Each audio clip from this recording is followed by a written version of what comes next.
Kami, pemerintah kini gencar membangun apartemen bersubsidi. Namun, hal ini tidak membuat pertumbuhan apartemen kelas mewah menurun. Betul sekali, Aris. Praktis, nyaman, aman, dan tentu saja mewah ya. Ini juga menjadi alasan sebagian warga memilih apartemen-apartemen yang harganya selangit ini, walaupun harus merogoh kocek lebih dalam.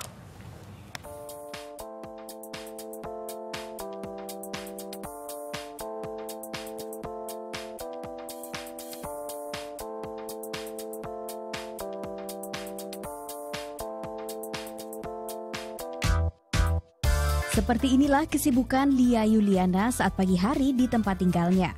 Lia tinggal di apartemen di kawasan Grogol, Jakarta Barat. Lia kini usianya 28 tahun. Ia berprofesi sebagai desainer furnitur. Tinggal di hunian vertikal sudah ia rasakan sejak duduk di bangku kuliah. 3 tahun ke belakang saat mulai bekerja, ia memutuskan membeli apartemen.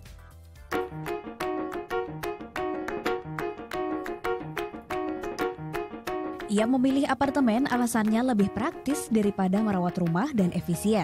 Sebab lokasinya ia pilih dekat dengan tempat kerjanya di daerah Tangerang Selatan. Sebenarnya awalnya nggak kepikiran banget untuk beli apartemen. Kuliahnya juga di Karawaci kan dulu, terus abis kuliah tuh mau langsung balik Jogja. Tapi ya karena ada kerjasama bareng teman-teman untuk mulai bisnis di Jakarta, jadi aku harus cari tempat tinggal di Jakarta yang menurutku strategis. Terus kalau misalnya lagi banjir, kita juga nggak kena kan di sini, nggak ikut kena imbas banjirnya. Jadi tinggal ke mall masih bisa hidup lah, kalau ada banjir tuh masih bisa hidup gitu. Selain itu, alasan keamanan juga jadi pertimbangannya. Apartemen yang ia huni ini memiliki prosedur keamanan yang ketat. Akses pintu hanya bisa diakses Lia karena menggunakan teknologi sidik jari. Jika kedatangan tamu, hanya Lia yang bisa membuka akses pintu masuknya. Kalau security-nya sih di sini emang aman banget sih karena ketat banget dan orang masuk aja sulit gitu. Jadi kalau dari security-nya setiap pemilik tuh bisa dapat 1 fingerprint dan kartu akses itu sesuai dengan kamarnya. Jadi kalau aku kan dapat 3 kamar, jadi dapat 3 akses dan 1 fingerprint itu. Dan setiap orang tuh harus 1 fingerprint tuh sama aksesnya itu ya cuma untuk bisa ke lantai ini aja. Jadi nggak bisa ke lantai yang lain. Kalau lantai 31 ya 31, 28 ya 28, nggak bisa yang ke lantai lain. Sederet fasilitas untuk relaksasi yang tersedia di apartemennya juga menjadi daya tarik. Mulai dari kolam renang, taman, hingga pusat kebugaran. Apartemen milik Lia adalah jenis homeroom.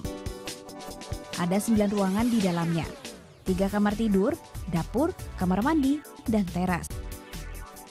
Untuk 1 unit apartemen jenis ini dibanderol sekitar 3,5 miliar rupiah. Jenis ini masuk dalam kategori mewah. Ditambah biaya bulanan untuk perawatan hingga akses internet, sekitar 3 juta rupiah lebih harus dikeluarkan Lia. Namun, ada kelebihan, ada pula kekurangan. Meski tergolong apartemen mewah, Lia juga kerap menghadapi kesulitan saat menghadapi masalah. Seperti saat memperbaiki pipa air, Lia tidak bisa mengandalkan fasilitas dari pengelola apartemen. Sebenarnya sih enakan dari luar, soalnya misalnya bocor hari ini juga, langsung bayar orang itu udah beres hari ini. Kalau mau gratis ya harus nunggu dari apartemen, tapi tuh bisa lama banget sih, bisa sampai 3 hari sampai 1 minggu gitu baru diberesin. Selain itu, keterbatasan bersosialisasi dengan penghuni lain juga jadi kekurangan. Sesama tetangga sih emang tetanggaku cuma 1 orang aja. Karena lantai ini cuma ada 2 apartemen. Lia seringkali merasa kesulitan apabila memerlukan bantuan. Hal ini dirasakan berbeda saat sebelumnya tinggal di rumah dengan lingkungan rukun tetangga. Dampak sosialnya pertama, mereka itu kemudian menjadi manusia yang sangat individualistik. Dia tidak peduli dengan lingkungannya, bahkan di dalam apartemen sendiri mereka tidak saling mengenal. Nah, kalau seorang penghuni apartemen itu menghadapi masalah, dan pasti ada masalah itu, tidak ada tempat dia curhat, karena manusia ini kan sesungguhnya adalah makhluk sosial. Dia tidak mungkin hidup tanpa bersama dengan makhluk yang lain.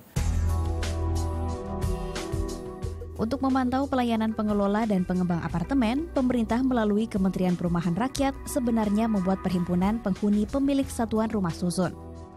Fungsinya mulai dari transparansi dana antara pengelola dan penghuni hingga pelayanannya, tak terkecuali apartemen mewah. Meski demikian, jumlah apartemen terus meningkat di Indonesia, khususnya di kota besar. Di DKI Jakarta misalnya, tahun 2005 ada 1.200 unit apartemen. Tahun 2015 naik jumlahnya menjadi 15.000. Saat pemerintah gencar membangun hunian vertikal bersubsidi, tidak menyurutkan pembangunan dan minat pasar pada apartemen mewah dan super mewah. Yang masuk kategori apartemen mewah dan super mewah dilihat dari harga dan lokasinya.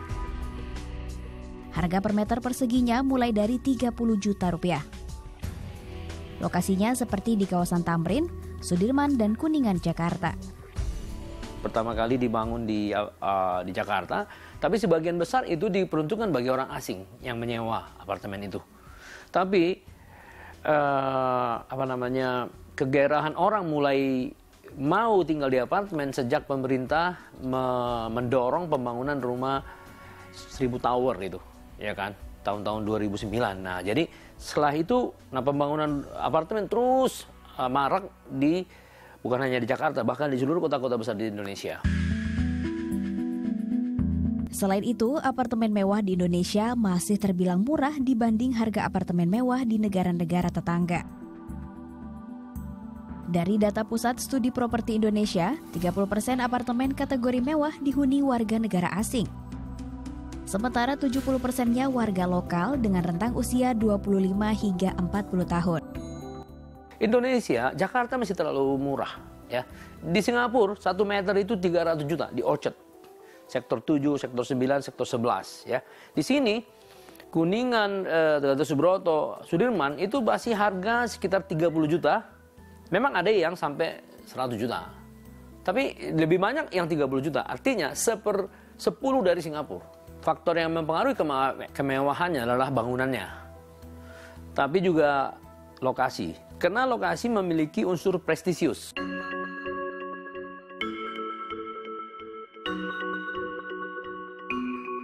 Apartemen menjadi alternatif tempat tinggal masa kini. Di sisi lain banyak sekali kelebihan dan kekurangannya. Maka hal yang perlu diperhatikan sebelum membeli apartemen adalah mengetahui fasilitas, pelayanan yang ditawarkan, dan juga pengembangnya. Melina Purba, Ramang Praseno melaporkan untuk